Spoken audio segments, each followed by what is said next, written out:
Greetings, my fellow freedom lovers and sovereign thinkers. Thank you for tuning to the L3 Podcast. My name is Craig, transmitting from the beautiful swampy mangroves in South Florida, and today's date is Friday, January 1st, 2021. Happy New Year for everyone around the world. Where are you listening? Where are you listening? But, yeah, I just had a, nice little time, mingle with people in the Hemistry District of Fort Lauderdale. And things were great. And I found out today a couple of individuals had to get into a big brawl, and it cleared out. You could thank them, regardless. You got stuff that's happening, and, exhibit yourselves like that. And I'm not making any judgment calls, but choose your battlefields wisely. In your battles, choose them wisely. That wasn't a good time to do it. You should have, go out, support the shops, but you didn't see it that way. And regardless who started, you screwed it up. And I say that out of respect.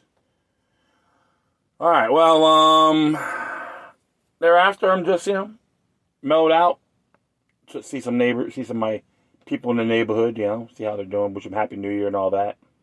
And I said, why not? I'll just do a show, just browsing through a few things. But I want to talk about this one article that came from the Epoch Times. And it's funny because every time I post something related to them, like even videos, all these fact checkers. Oh, yeah, fact check. Yeah, a bunch of hired fools. Yeah, fact peckers, pecker checks. Check your peckers, that's how I look at it. Even the women. That works for them. But, this came out today. And under crime and incidents, it says here, Portland ends 2020 with violence as rioters destroy businesses and throw firebombs at police. Authorities in Portland declared another riot near the federal courthouse shortly before the new year after a large crowd of rioters clashed with police, smashed windows, and threw firebombs, according to police.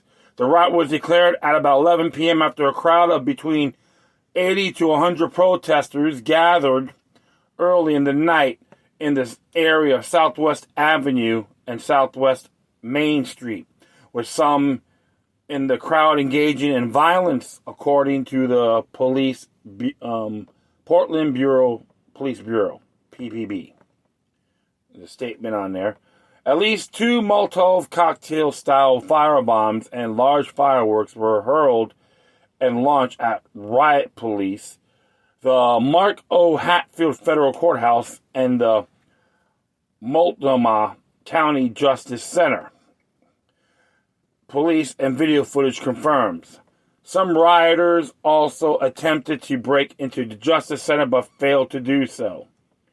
Portland police officers citywide had to be pulled from answering emergency calls to respond, PPB officials said. It's right in their Twitter page. The violence from the crowd has prompted a declaration of a riot. All persons in the area of Southwest 3rd Avenue around Southwest Main Street are ordered to leave to the south and west immediately. Officers were attacked with large rocks, full-size bricks, and frozen water bottles. They continued. Some officers were targeted by paint balloons that might have been laced with caustic substance as it caused burning to the skin. Some law enforcement officers suffered injuries, although no Portland police officers were hurt. According to a new agency, KOIN, K-O-I-N, riot officers responded to the violence by using pepper spray or mace. The outlet reported pepper balls, rubber bullets, or other some type of less non-lethal munition was also heard after being fired. Portland police was assisted in the riot by Federal Protective Services and not the Multnomah County Sheriff's Office. And the Multnomah County Sheriff's Office, okay. According to the PPB statement, law enforcement officers assisting were also targeted with dangerous projectiles, It is unclear which department the officers that were injured during the clashes are from. Authorities have announced that arrests were made but didn't go into specifics. The Bureau added that information on those arrests is still being compiled and a list will be released at a later time. Multiple videos shared on Twitter by reporter Andy Nego shows businesses, including a Chase Bank and Starbucks, destroyed during a violent New Year riot.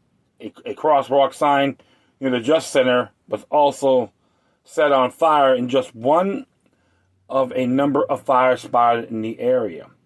Antifa smashed up a Chase Bank and numerous other businesses in downtown Portland after starting fires outside the Justice Center. Nego wrote in the description on one video. Authorities also confirmed several businesses were damaged, and the reports of the damage are currently being compiled. Prior to the declaration of a riot and officers engaging with the crowd, they warned people to leave the area to avoid arrest. But few, if any, heeded the warning, police said. All persons in the area of Southwest 3rd Avenue around Southwest Main Street are ordered to leave to the south and west immediately. If you do not leave, you are subject to arrest, citation, and or the use of force, including but not limited to impact weapons and tear gas, according to the PPB statement. Rioters mostly dispersed by 2 a.m. and the PPB and no chemical compound gas, which is similar to tear gas, was deployed during the clashes, adding that the Bureau did use inert smoke and some impact munitions. Portland has been the site of frequent near-daily protests, riots, and general unrest following George Floyd's death in Minneapolis in the spring. The Portland protest was renewed intensity after Jacob Blake was shot by officers after resisting arrest in Kenosha, Wisconsin, which are followed with the acts of arson, riots, and mass vandalism in the Wisconsin city. That's from the NTD News. It's funny because even before the George Floyd death, there was a lot of hectic civil unrest in that area. The question I have, when are you going to have Kate Brown support declare insurrection? Or the mayor? I know they change flip-flops. It's an insurrection. It doesn't take a lawyer to figure that one out. I've been watching video clips in that area for a good period of time. I am not impressed how this place is being maintained. And don't get me wrong, there's some beautiful people out in Portland, but they're getting deprived on their liberties. That's okay, right? And it's funny about, if it's true about what Nego said about Antifa, they're being funded like from the banksters and Starbucks, multinational corporations, along with Black Lives Matter. Hypocrisy to the core.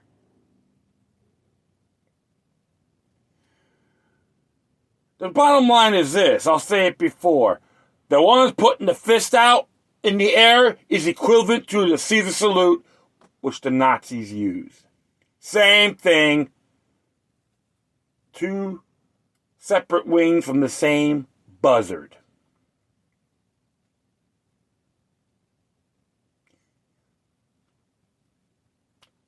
And hey, prove me wrong, you folks out there. Prove me wrong. And don't call me a racist, don't call me a Nazi, because you have no merit.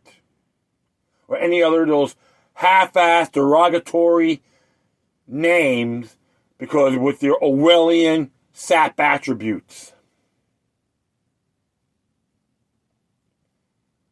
So that's the question I have for the government in Portland, the mayor, the governor of Oregon. Yeah. And even their legislation. We're going to call it an insurrection. That's all I got to say. What's your intake? Thank everyone for listening. Plus, feel free to download and share us throughout your social media network. If you have any questions, comments, or something interesting you want to check out, whatever you do, please send your correspondence to Decorum. Furthermore, I'll leave this footnote on my speaker page on this episode, on my speaker page. If you want to contact me, you can hit me at LokiLuck3@gmail.com or LokiLuck03@protonmail.com. If you want to do a donation, you can hit me at both cash.app and paypal.me/LokiLuck3. Support the Epoch Times. Subscribe, donate. And you do, tell them I sent you. All right. Once again, thank you for your time. Plus, always remember that the demoniac resistance is healthy for the soul and can liberate humanity. Until next time, take care of yourselves. Keep on spreading the love. And may your guardian spirits be with you.